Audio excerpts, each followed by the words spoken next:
Hi YouTube, it's Andrea, Army Wife 21B. It's been a little while since I've done some FaceTime, so I figured I would go ahead and do that today. If I look down, please forgive me, my computer is off to my right and the camera is kind of mounted on the wall, so it's not in the way. I've decided to go ahead and I did a list of 10 questions. I'm going to tag some people. I hope you play along too, just so we can get to know you. If you're not comfortable with showing your face, of course, please don't do that. But I really, truly enjoy getting to know everybody. Everybody has been so kind and receptive and just absolutely amazing. So let's go ahead and get to it. Number 1, pet peeves. My biggest pet peeve of all time is when people treat other people like they're entitled. Now, what do I mean by that? Basically, any customer service related type job. I'm a nurse, and you wouldn't think that people treat you like they are so entitled to the entire world, but they really do. Be it because of their monetary status, their political status, things of that nature. It doesn't really matter, but they feel like you are beneath them because you're in customer service and you owe them everything. Well, you know, yes, I am in customer service and I chose that profession, but I did not choose to be belittled or treated like I'm anything less than who I am, which is a person who is worth the world herself. But I don't go around treating people as though the bee's knees. I know my own worth, and I don't need to prove it to others, and I don't need others to prove it to me. So when people walk around like they're Queen Elizabeth or Barack Obama, I'm just like, even if you were, I would still expect you to treat me with kindness and respect, just the way that I would treat you. So that's my biggest peeve. Now off my soapbox. What makes you happy? One of the things that I absolutely love most in life is to see people smiling. And I don't mean that kind of smile. I mean that genuine, true, you could feel it, their elation, their happiness, their joy, that kind of smile. That really just, and that is the reason I do a lot of the things that I do.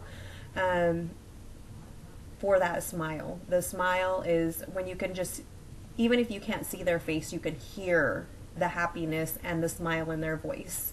That is one of the things that makes me happiest in this life. What am I thankful for this year? This year I am thankful for, well, aside from everything that God has blessed my life with, I am thankful for health.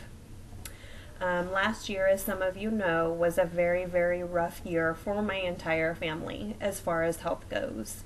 In particular, for my mom, we almost lost her last year due to, it's called hypertensive crisis. It's basically when your blood pressure is so high you could stroke out at any second. And she was in intensive care for a week. You know, by God's grace, she's better. They had done testing originally and found out that both of her carotid arteries, which are the main supply of blood to your brain, were 85% clogged. Well, a lot of prayers and a 12-hour drive from where I live to where she lives, I get a phone call saying, oh, hey, guess what? You know, the doctor came in and all of a sudden it's only 20%. I don't need to have surgery. So she's doing much better, new medications, she sees her doctor regularly, and she's doing much better. I myself last year had tons of problems with my blood sugars. I'm not diabetic, but I am hypoglycemic, meaning my blood sugar will drop, which is very dangerous. But most people will start to feel sweaty or shaky or confused and agitated, things of that nature, when it gets to be about the 60s. When you've had nothing to eat for 8 hours, normal is about 70. Well, mine will drop, and this is after I eat, mine will drop until the 30s, which is like convulsion and passing out time, before I even get any kind of symptoms. Luckily, I went to the Mayo Clinic, and I am better too, so no worries, guys. I'm kind of getting back to my old self with the love and support of my friends, with God's blessings, and with good medical care. Which, okay, little side note, and I don't mean to harp, but if you ever need to see the doctor and they tell you nothing's wrong and you know something's wrong, be a butthead. Sometimes you have to be a butthead. So, health.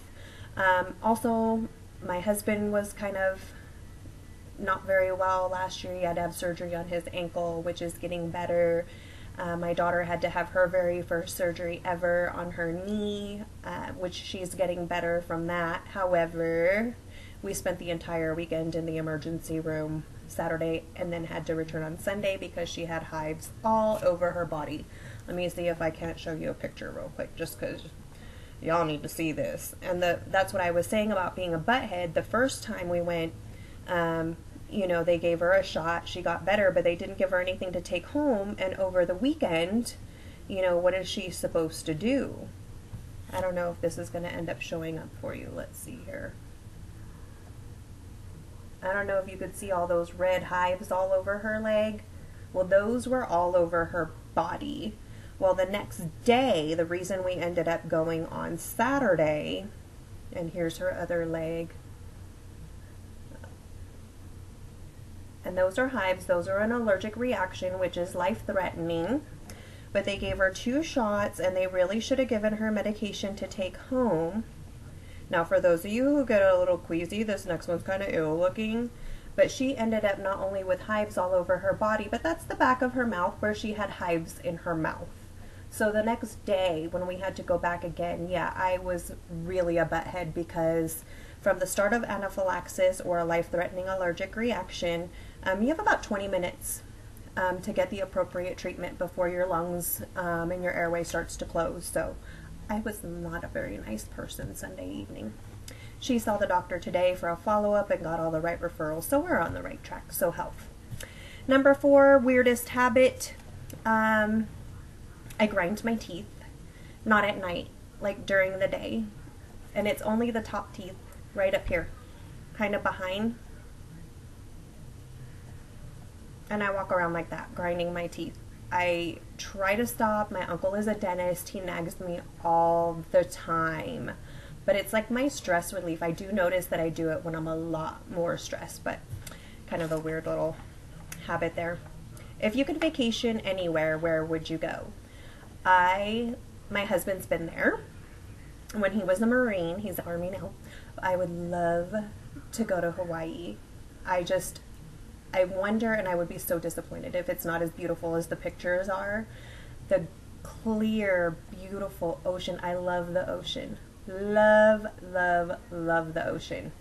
And I want to I've been banana boating, so I would like to do that in Hawaii. I would like to try to parasail out there. I've done that once before in Mexico. I would like to snorkel if there's not jellyfish or sharks, because yeah, I think I would probably pee myself. And just take some of the different tours, go up by the volcano, not when it's active. I don't like heat. I'm not a big adrenaline junkie. No, I'm more of the let me sit on the beach and have big palm trees fanning me with these gorgeous Hawaiian men drinking Mai Tai or something, I don't know. So Hawaii would probably, or anywhere tropical, Bahamas, Jamaica, I would love all of that. Florida, again, I loved Florida. Let's see, 3 items on your bucket list.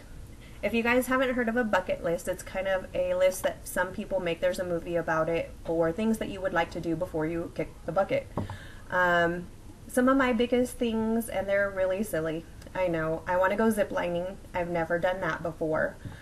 I want to go in a hot air balloon. I'm kind of a little afraid of heights, but I used to live in a part of California where they would have a hot air balloon festival every year, and they looked so beautiful right at sunset or sunrise.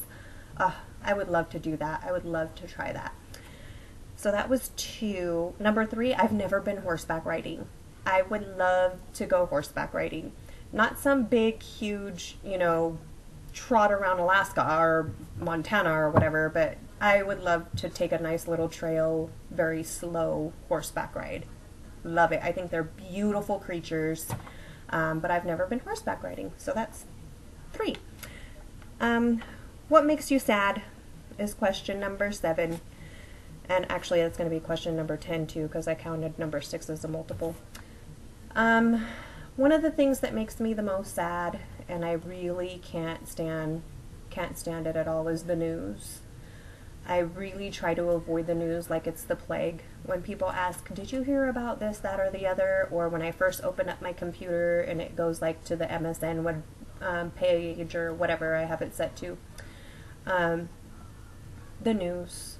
The news is absolutely horrid. When you hear things, you know, like 2-year-old little children with their hands being super glued to the wall and beaten until they have a rib broken, and you know, as a potty training method, when there are people who can't have more children. Now I have 2, so I'm not complaining, and they are beautiful, beautiful children, but I'm a good mommy, and I can't have another kid, and I would love to have another child, and there's stuff like that. So the news, I cannot stand the news. The news makes me the saddest because it's sad that the world is that way. So that's a little bit about me. I think me in a nutshell is I really do care about people. I try to do that extra little step. And for me, the extra little step really more is thinking about them, but letting, not only that, but letting them know that you're thinking about them. Life is too short and people aren't mind readers, so if someone is important to you, let them know. So I hope that brought you a little bit closer to understanding who I am, and we'll talk again soon. We'll see you later, guys.